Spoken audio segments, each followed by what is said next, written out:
Hola amigos, soy Pedro Guevara y esto es El Perú que Soñamos.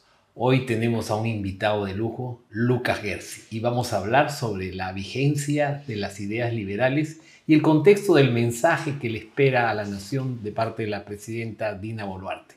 Un gusto tenerte, Lucas, en esta casa. Gracias, Pedro. Siempre un honor para mí acompañarte. Muy grato de estar acá en tu programa y un saludo al público que nos escucha. Gracias, Lucas. Bueno, la vigencia de las ideas liberales es indudable gracias a la irrupción de Javier Milei, no solamente en América Latina, sino en el mundo.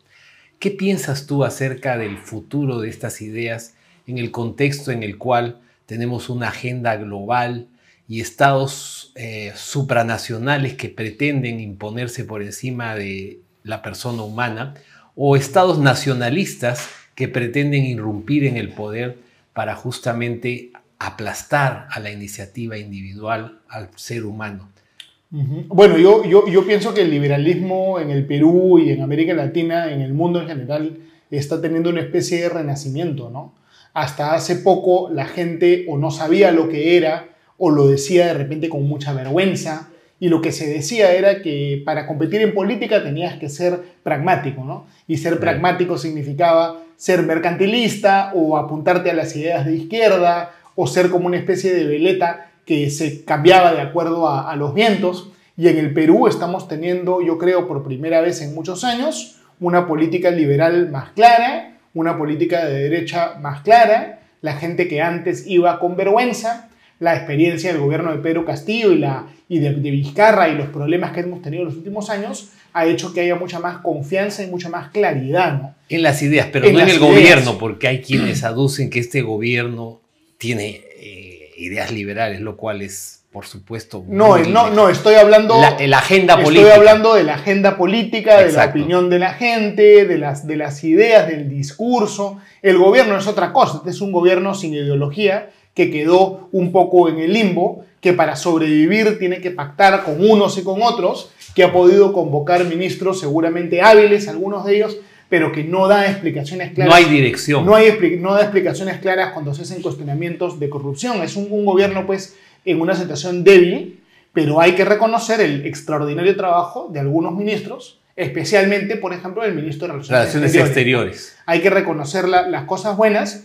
pero no es, pues, un gobierno liberal tampoco, claro, ¿no? Pero lo interesante es que incluso en el mundo de los pragmáticos, lo que se llaman pragmáticos, y pretenden prescindir de las ideologías, la evidencia empírica es contundente porque la historia y la realidad alrededor del mundo demuestran que justamente los países más prósperos son aquellos en donde existe mayor libertad política. Correcto. Y mayor libertad económica. No, lo que pasa es que tu práctica en cualquier cosa tiene que estar guiada sobre la base de ciertos principios que tengan una base en la realidad y sobre la base de una teoría, ¿no? Exacto. Si tú quieres ser pragmático con ninguna teoría, esa es una manera de decir que eres un oportunista o una persona, pues, que dispara sin saber lo que va a pasar o que hace las cosas por azar, ¿no?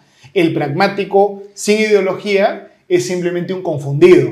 La ideología es indispensable para entender la realidad, ¿no? Tenemos que tener ideas para entender la realidad. Entonces, por eso es que en el mundo incluso de los llamados pragmáticos, mirar alrededor del mundo les lleva a justamente poner las políticas públicas que se sustentan, claro, en esas ideas. Cuando hablamos de ideología liberal o de ideas liberales, no estamos hablando de una ideología dogmática, cerrada. Por el contrario, ¿no? El liberalismo se basa en la revisión de la evidencia, el estudio de lo que funciona. Y la razón. Y lo único que funciona en el mundo es guiarse por el libre mercado, por el sistema de precios, por una situación donde hay libertad, por la descentralización en la toma de decisiones económicas. La planificación de la economía, la centralización económica no funciona, y esa es la piedra angular del liberalismo, ¿no? Y yo quiero hacer, Pedro, una distinción, ¿ya?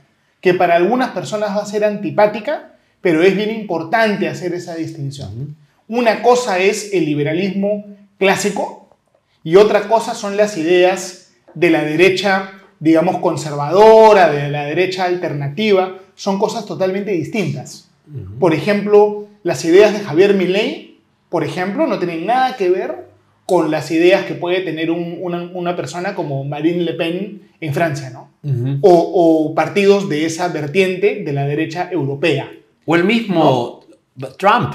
O el mismo Trump también. Que tiene medidas proteccionistas llevadas al extremo, con esos aranceles que están impidiendo que el estándar de vida y la capacidad de consumo de los propios americanos sea reducida, porque van a tener que pagar más por esos bienes que se van a importar. Hay que hacer una distinción, porque no todas las derechas, entre comillas, son lo mismo. Es una distinción recontra importante. Inclusive Donald Trump no se parece tanto a los Le Pen, ¿no? Donald Trump es proteccionista en algunas cosas, ciertamente es un nacionalista, pero también es una persona que en un nivel muy básico cree en el libre mercado y por eso hizo reducciones importantes de regulación y de impuestos, lo que le dio un crecimiento económico importante a Estados Unidos. Pero ¿qué distancia, por ejemplo, con Ronald Reagan? Que era efectivamente una cosa completamente distinta en el Partido Republicano. Una cosa distinta, ¿no? Entonces, evidentemente... O Margaret Thatcher, siendo de un partido llamado conservador, tenía en boga las ideas liberales. Una cosa totalmente distinta. Entonces, tenemos que ser muy precisos y muy técnicos cuando analizamos la realidad y no poner a todas las derechas en la misma bolsa, así como tampoco hay que poner a todas las izquierdas en la misma bolsa, ¿no? Distinguir la paja del trigo. Hay derechas que son anti-libre mercado, derechas que son, pues, nacionalistas, y eso es totalmente distinto al liberalismo, ¿no? Los mercantilistas, que sacan provecho de la influencia política. Los liberales son personas que creemos en la paz, personas que estamos en contra de las luchas de agresión, y por eso es que yo destaco algo muy importante, que es la postura que ha tenido Javier Milei, una postura ética e incorruptible de defender, por ejemplo, la postura de Ucrania frente a la agresión de Rusia. Mientras que hay un montón de figuras, entre comillas, ¿no?, de derecha, que están defendiendo al agresor y defendiendo la invasión ilegal de Rusia a Ucrania, ¿no? Entonces, por ejemplo, esas distinciones... Coincidimos. Lavándose las manos, por ejemplo, ¿no? Porque cuando se trata de defender la libertad en esencia tiene a la persona humana como centro de las políticas públicas. Así es. Y quienes son nuestros adversarios, los socialistas, los marxistas, justamente pretenden imponer al Estado por encima del ser humano. Hay que rescatar esta tradición del liberalismo clásico, de la cual Milei es la mejor representación, no la única, pero la mejor, y hay que distinguir también a Milei de personajes que se quieren asociar a sí mismos con Milei, pero que no tienen nada que ver con él. Y el ejemplo más claro de esto es, de repente, la figura de Nayib Bukele en El Salvador. Exacto. Nayib Bukele, por ejemplo, está pretendiendo imponer controles de precios. Claro, por supuesto, claro. Esto yo lo he dicho muchas veces. Y la gente se enojaba conmigo, me decía que no sabía nada, que se ponían así un poco violentos. Nayib Bukele es una persona de izquierda, además autoritaria. Él proviene del partido político de izquierda en El Salvador, del Frente de Liberación Farabundo Martí, que era la guerrilla salvadoreña. Él siempre ha tenido políticas antiempresariales de izquierda. Él en El Salvador ha utilizado además el poder represivo del Estado para perseguir a empresarios, para perseguir a opositores. Dio un autogolpe de Estado, cerró la Corte Suprema de El Salvador de forma arbitraria. Implementó la reelección de forma inconstitucional, es decir, es una persona más cercana al chavismo que a cualquier cosa liberal. Ahora, eso no suena bien porque en términos pragmáticos ha tenido su éxito reduciendo la delincuencia, pero también sin ser violando determinados principios legales, constitucionales, ¿no? Entonces, el temor es que efectivamente no se vaya a convertir en un dictador más, porque incluso el mismo Chávez, recordarás en una entrevista con Bailey, él decía que no iba a tocar a las empresas privadas, al sector privado, y a la hora de los loros se convirtió en el dictador que se ha perennizado en el poder y justamente con su sucesor Maduro. Acá lo importante es mantener la consistencia en las ideas, mantener una línea clara y honesta y defender la libertad civil, la libertad política en todo momento y enfrentarse a los enemigos de la libertad, estén donde estén y vengan de donde vengan, con coraje intelectual, y eso es lo que estamos buscando hacer. Y eso es justamente lo que yo creo ha emprendido, por ejemplo, María Corina en Venezuela. María Corina ha sido quizás uno de los mayores baluartes en América Latina y especialmente en Venezuela en establecer una oposición coherente, incluso desprendida, en términos del camino que debe llevar Venezuela para salir del desastre al que ha conducido el socialismo del siglo XXI. ¿Qué crees tú puede suceder en Venezuela? Es una incógnita muy grande en términos de que este régimen probablemente tenga una posibilidad de dejar el poder, presionado probablemente por personas incluso de su mismo grupo político por miedo a la traición, o puede perennizarse quizás convirtiéndose en una Nicaragua, en un periodo en el cual la indefinición y la transferencia del poder al poder civil legítimamente elegido sea una situación muy indefinida que pueda prolongar el suplicio que padecen los venezolanos. La dictadura venezolana creo que se ha venido desgastando, se ha venido devaluando, cada vez su legitimidad se resquebraja más y es más obvia su arbitrariedad, y es innegable que ha perdido una cantidad importantísima de respaldo, ¿no? Yo creo que cuando se cometen tantas arbitrariedades y tantos crímenes, los dictadores no se van voluntariamente. Es muy difícil que algo así pueda suceder. Yo soy muy escéptico, creo que habrá algún tipo de manipulación de la elección y finalmente Nicolás Maduro probablemente será declarado ganador. Pero creo que la dictadura en Venezuela ya está entrando a su última etapa. Para resolver esta situación, yo creo que es indispensable la participación diplomática activa de los Estados Unidos de América. Sin eso es muy difícil que se pueda hacer. Yo creo que lo peor que le puede pasar al mundo libre, lo peor que le puede pasar al mundo libre es un Estados Unidos que no participa activamente en política exterior.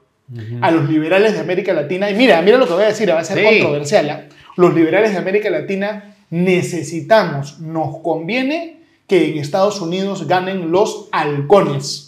Nos convienen los conservadores tradicionales americanos. Justamente porque el enemigo es un enemigo común. La posición aislacionista en Estados Unidos, ¿a quién favorece? Favorece a los dictadores, favorece a los intereses de la República Popular China y de Rusia y de Cuba. Es decir, el triunfo de Donald Trump, que yo creo que es previsible en los Estados Unidos, va a abrir una ventana de oportunidad para que nuevamente se pueda presionar a la dictadura de Venezuela, que va a estar más debilitada, y que haya algún tipo de acuerdo que permita que la dictadura deje el poder, ¿no? Un acuerdo, podríamos buscar un acuerdo como el que se dio para que Pinochet deje el poder en Chile, ¿no? Obviamente no con las cuotas de poder y los problemas que hubo allá, pero... Bandeja de plata para que se retire el dictador. El acuerdo podría ser que los dictadores se vayan al exilio y no sean procesados y haya una transición democrática, ¿no? Porque la alternativa a eso es que continúe la represión, que continúen los muertos. Y yo de verdad creo, Pedro, que no hay posibilidad de una elección libre, ¿no? Creo que hay una sensación falsa de optimismo, de esperanza, pero con esta gente no se puede. Y hay que felicitar obviamente a la oposición, a María Corina Machado, por la lucha absolutamente valerosa, ¿no? Están haciendo. Yendo al tema del contexto de las elecciones en Estados Unidos, tú sabes que el vicepresidente que ha escogido Donald Trump pareciera lavarse las manos en términos del apoyo a Ucrania. Es decir, sí, claro, ese es el peligro que yo veo en el retiro de un apoyo decidido a la lucha por la libertad. Eso es justamente lo que yo estaba mencionando. En Estados Unidos hay toda una tradición de aislacionismo y de conservadurismo en el sentido de lavarse las manos con los problemas. Eso es toda una tradición. Del resto del mundo. En el siglo XIX había un partido en los Estados Unidos que se llamaba el partido Know Nothing. ¿Qué significaba el partido Know Nothing? Era número uno, un extremo anticatolicismo. Los católicos eran malos y había que eliminarlos de Estados Unidos. Hay que recordar que Estados Unidos era un país protestante, ¿no es cierto? Entonces, el sentimiento anti-inmigrante iba con el sentimiento anticatólico. Había que sacar a los irlandeses, sacar a los italianos. Sacar a los italianos. Y luego lo otro era proteccionismo, ¿no? Que no entrase nada de afuera. Ese era el partido nacionalista antiguo que había en Estados Unidos. Y un poco Donald Trump ha recogido ese sentir. Este señor Vance vienen de esta lógica de know nothing en Estados Unidos, que tiene toda una tradición en Estados Unidos, ¿eh? Pero es una tradición peligrosa. Exacto, aunque es católico, ¿no? Claro, supuestamente. Sí, es católico, pero yo te estoy hablando de la tradición de estas ideas, de dónde provienen. Esta era la gente, por ejemplo, que no quería participar en la Primera Guerra Mundial, que no quería participar en la Segunda Guerra Mundial. ¿Y qué hubiera sucedido en el mundo si es que Estados Unidos no hubiera entrado? Probablemente estaríamos bajo el nazismo. El mundo es un lugar mucho más peligroso por esta tendencia aislacionista, que es muy fuerte en los conservadores americanos. Inclusive, por ejemplo, los libertarios americanos, figuras como Ron Paul, son aislacionistas. Sí. Pero el aislacionismo favorece y empodera a personas pues, como Vladimir Putin, ¿no? Y a la larga son perjudiciales a los intereses de Estados Unidos, porque Estados Unidos, mal o bien, constituye el baluarte de la libertad. Es el país que nació no sobre la base de criterios tribales, sino sobre la base de un concepto que tiene a la libertad como su roca fundacional. Así es. Mira, Ucrania está perdiendo la guerra. Todos los días los rusos avanzan un poco. Rusia evidentemente tiene mucho más recursos que Ucrania. Está siendo lenta pero irreversiblemente triturada por Rusia. Y si es que no hay un cambio en la política americana respecto de Ucrania, Rusia va a ganar la guerra, la OTAN se va a debilitar más y lo que va a pasar después es que otros países de Europa Oriental van a tomar ese vacío. Por ejemplo, Rumanía, por ejemplo, Estonia, Lituania, Finlandia inclusive, van a empezar a ser presionadas por Rusia. Es decir, estamos en una situación ya de una nueva guerra fría muy preocupante y la paz del mundo está en riesgo y Estados Unidos no está a la altura del desafío, ¿no? O sea, yo espero que Donald Trump, cuando sea presidente, haga algo distinto de lo que ha venido declarando. Irresponsablemente está amenazando con desechar el apoyo americano a la OTAN. Claro, porque con un dictador, la debilidad frente al dictador invita a la agresión.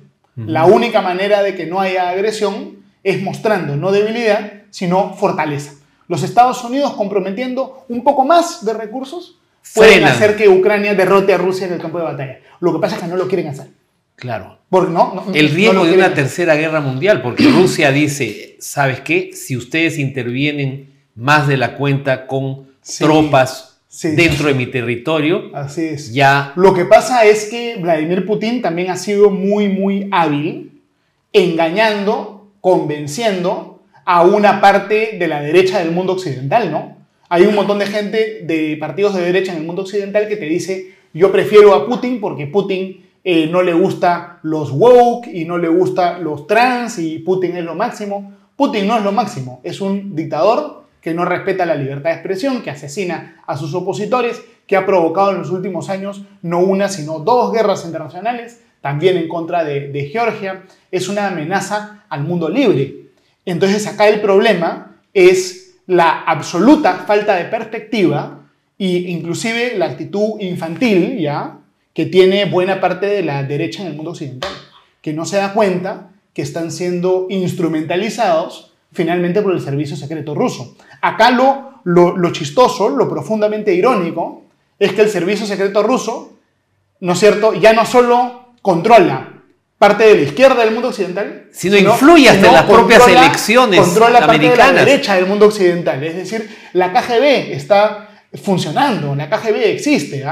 Ese es el tema. Ahora, el tema es mucho más complejo porque inclusive hay quienes sostienen que los demócratas abogan por una guerra porque eso está aliado a los industriales militares, a la industria militar americana. Es decir, cuanto más conflicto, más necesidad de movilizar a las Fuerzas Armadas. Y movilizando Fuerzas Armadas, yo tengo beneficios probablemente por ser parte de la industria militar.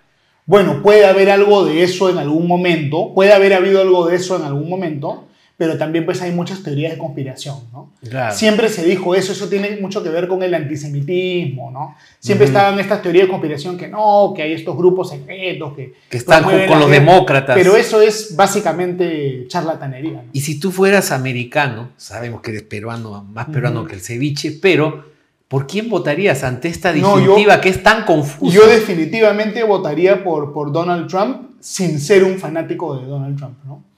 Claro. Digamos, creo que es mejor Donald Trump menos malo que la extrema izquierda en Estados Unidos, pero tampoco es el candidato que me parece el mejor preparado. Hay que tener en cuenta que Donald Trump ni siquiera es un candidato muy de derecha, ¿eh?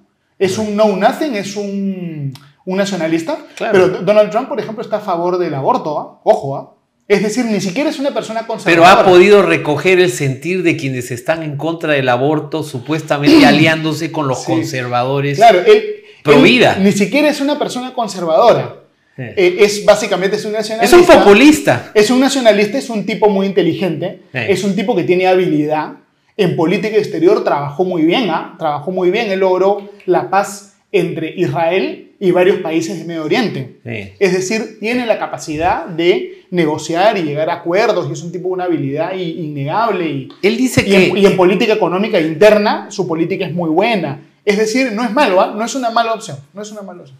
Pero política interna que ha encarecido el costo de los bienes importados y reduce la capacidad de consumo. Pero al lado digamos, con la política de reducir la carga impositiva y reducir algunas regulaciones, sí hizo muy bien, ¿no? Bueno, económicamente Estados Unidos. En ese contexto global, ¿cómo es que nosotros como país que está recibiendo ingentes inversiones de China podemos trabajar estratégicamente en la geopolítica para sacar provecho de tanto la potencia económica americana y la potencia económica china? Es decir, de alguna manera eso nos da una posibilidad de negociar con mayor o mejor posibilidades, porque o no nos inclinamos hacia la órbita americana o nos inclinamos hacia la órbita china, pero siempre bajo ciertas condiciones, porque lo que es evidente es que estas inversiones de Costco y en general las empresas chinas están bajo el tutelaje del Partido Comunista Chino, que son parte del directorio. Sí. A ver, el puerto de Chancay no es, a diferencia de otros puertos, no es un puerto público, sino que es un puerto privado legalmente. ¿A qué me refiero? No es que sea un puerto del Estado, que el Estado otorga como una concesión, sino que es un terreno privado, inversión privada. Riesgo privado. Es un riesgo privado, ahí no hay concesión, es 100% privado. Y es legítimo que pueda haber una inversión con capitales chinos, ¿no? En el Perú, totalmente legítimo. Pero sí, el Perú tiene que ser bien consciente que geopolíticamente, internacionalmente, tiene que tomar una posición. No es posible estar bien con todo Dios y con el diablo. La cabeza. Tiene que tomar una posición. Y yo creo que el Perú, su diplomacia, está cometiendo un error al no tener una posición pro-occidental, sino mandar mensajes así raros, ¿no? Por ejemplo, el Ecuador tuvo un acuerdo con los Estados Unidos para canjear armamento soviético que tenía Ecuador, entregárselo a Ucrania a cambio de armamento americano. El Perú, yo entiendo que tuvo una propuesta similar y dijo, no, yo no quiero, yo prefiero estar con los rusos y los chinos, ¿no? Entonces el Perú se está posicionando a nivel internacional como un país que no está alineado con el mundo occidental. Y eso a largo plazo creo que es un error. Incluso en términos pragmáticos, porque ese armamento militar es antiquísimo, obsoleto. Seguramente. ¿Cómo vamos a poder recuperar, mantener ese equipamiento? Tenemos que estar de todas maneras afiliados al mundo libre, diplomáticamente. Ahora, ha habido también algo interesante. Cerrar Chancay o prohibir las inversiones chinas, ¿no? Claro. Pero hay que estar afiliado al mundo libre y hay que recordar que la República Popular China y otros países que no vienen del mundo libre a veces tienen prácticas que no son las mejores, ¿no? Miremos, por ejemplo, la situación complicada, difícil que se vive en un lugar como San Juan de Marcona, ¿no? Que tiene pues conflictos por la empresa china y de todo, conflictos laborales. Es decir, hay que tener mucho cuidado porque a veces las inversiones chinas no respetan los estándares que son los correctos en un país democrático, ¿no? Y tienen serios indicios de corrupción también. El caso de la represa que hicieron en Ecuador y a los pocos días de inaugurarse colapsó. La gente se olvida todo el escándalo que hubo en la Junta Nacional de Justicia tiene que ver con las inversiones chinas corruptas. Había un señor en la Junta Nacional de Justicia, Henry Ávila. Henry Ávila, durante el gobierno de Pedro Castillo, entró a visitar a Félix Chero, que era el ministro de Justicia, para hacer un lobby a favor de una empresa china que quería hacer un puerto en San Juan de Marcona. Y hicieron una jugada rara para un terreno que ya había perdido la empresa china, devolverlo a la empresa china. Y ese señor, por ese escándalo de corrupción que ya la gente se olvida, renunció a la Junta Nacional de Justicia. Entonces, ahí hay algo muy, muy raro, ¿no? Y luego también todos los casos que tienen que ver con Martín Vizcarra, recordemos, ¿no? Es decir, sí hay prácticas aparentemente pues, corruptas, ¿no? Hay de mucho cuidado. Yo no soy fanático de eso. Y China muchas veces... En China no hay empresa privada, pues. Hay empresa privada aparente, pero la empresa privada china es el gobierno chino. Claro, están en el directorio, el buró. Gobierno. Es el gobierno disfrazado de empresario privado, ¿no? Y hay que tener mucha prudencia con esto.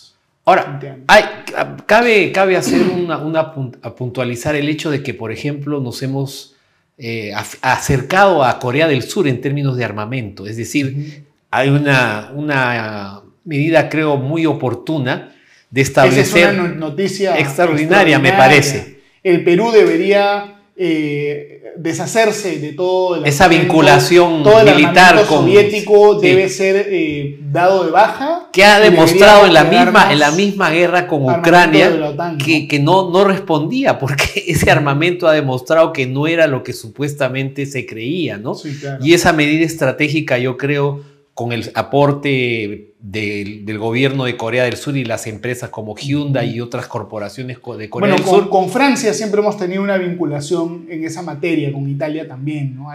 La verdad es que el Perú, lo más peruano del mundo es intentar estar bien con todos a la mesida. ¿No? Esa es en términos pragmáticos podríamos decir que no conviene mecer tampoco, utilizar esa práctica de la mesida en las relaciones internacionales. Lo que pasa es que en el mundo internacional la gente se molesta cuando los meces, ¿no?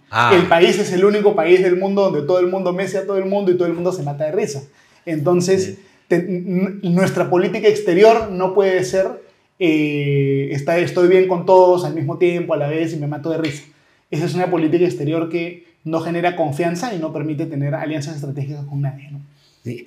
Volviendo al tema de las ideas liberales, las ideas libertarias, la vigencia de las ideas evidentemente se sustenta en la evidencia de la realidad. Es decir, cómo es que nosotros podemos llegar a ser un país desarrollado.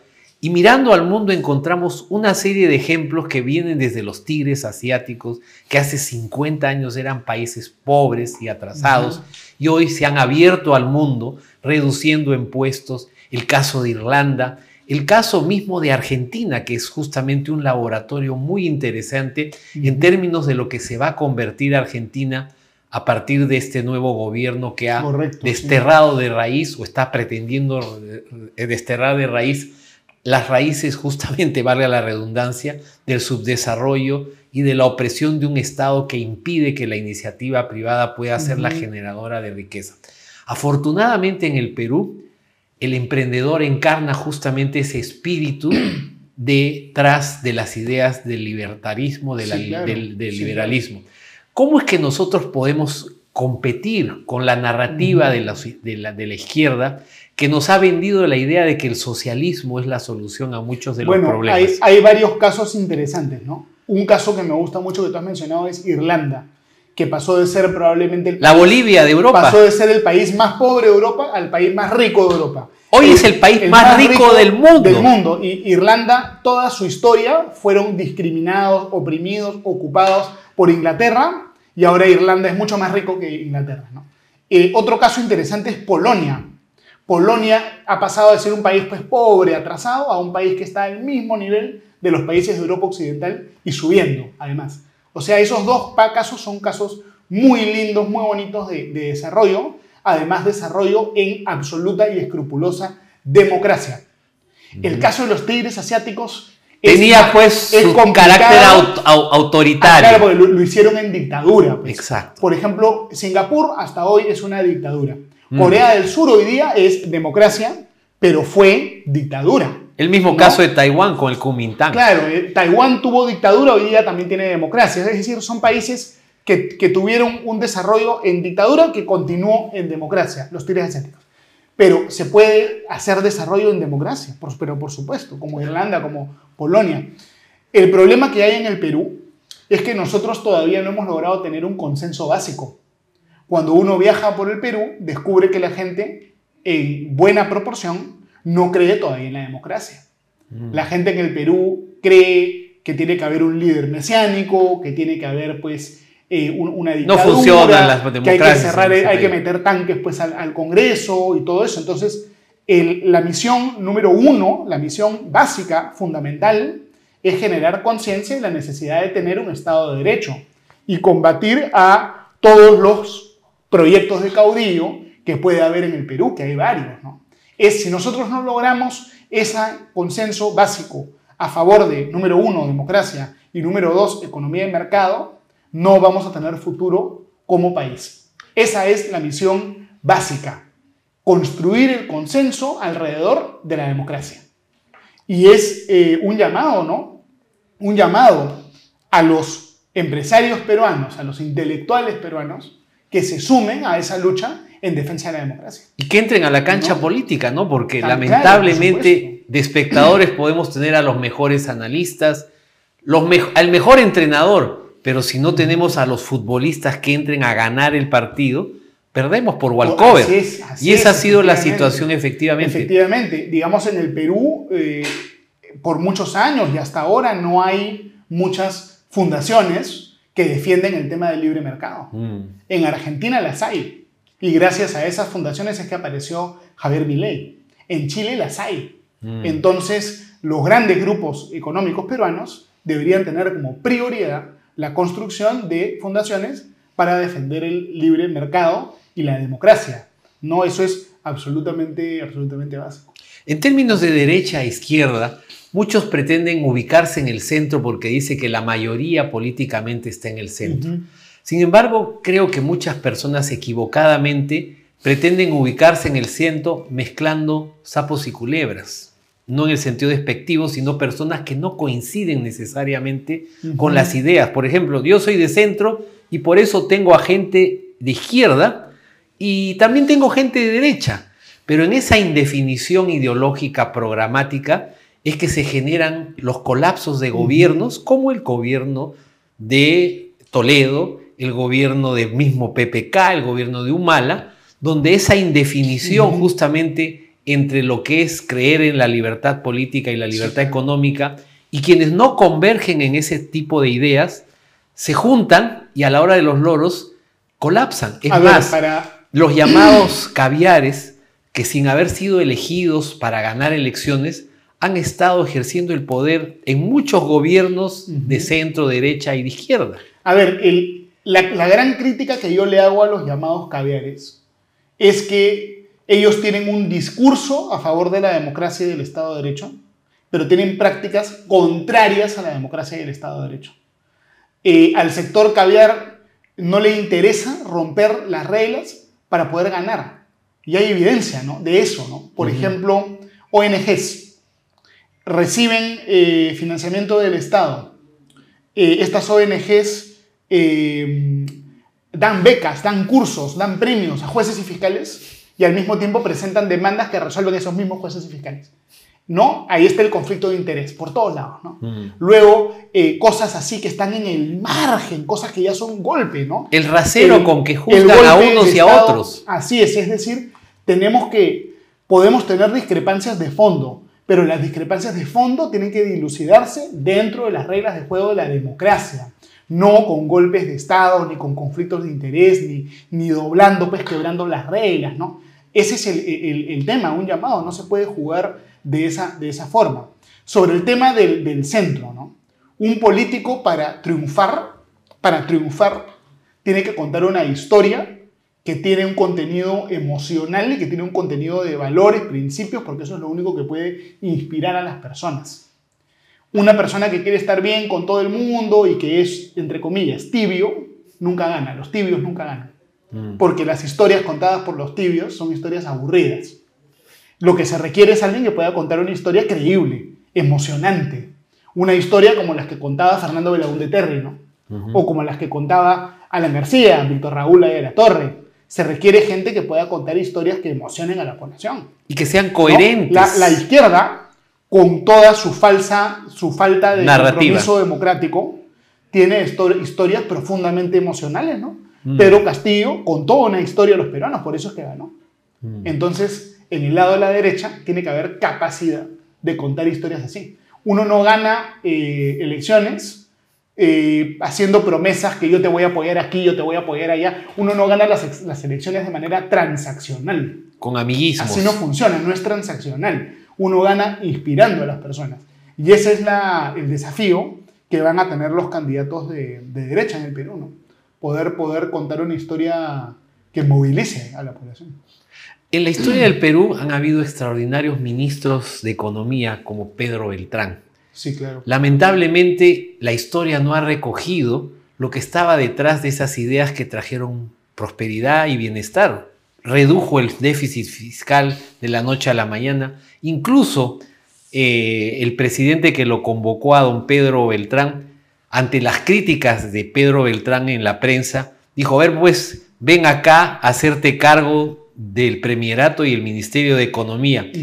Lamentablemente, los políticos a veces no tienen esa posibilidad de escuchar incluso a quienes no necesariamente coinciden. Correcto. Y uno de los principios del liberalismo es la tolerancia. Sí, claro. El saber sí, claro. discutir incluso con quienes no piensan como uno. Sí, claro. ¿Cómo crees tú que podríamos nosotros de acá al 2026 por lo menos escuchar a quienes tienen las ideas que trae el progreso, el bienestar? Sí, claro. A ver, ese es parte del reto de quienes defendemos las ideas de la libertad. Sí, claro. A ver, el sistema político peruano es básicamente un calco del sistema político francés.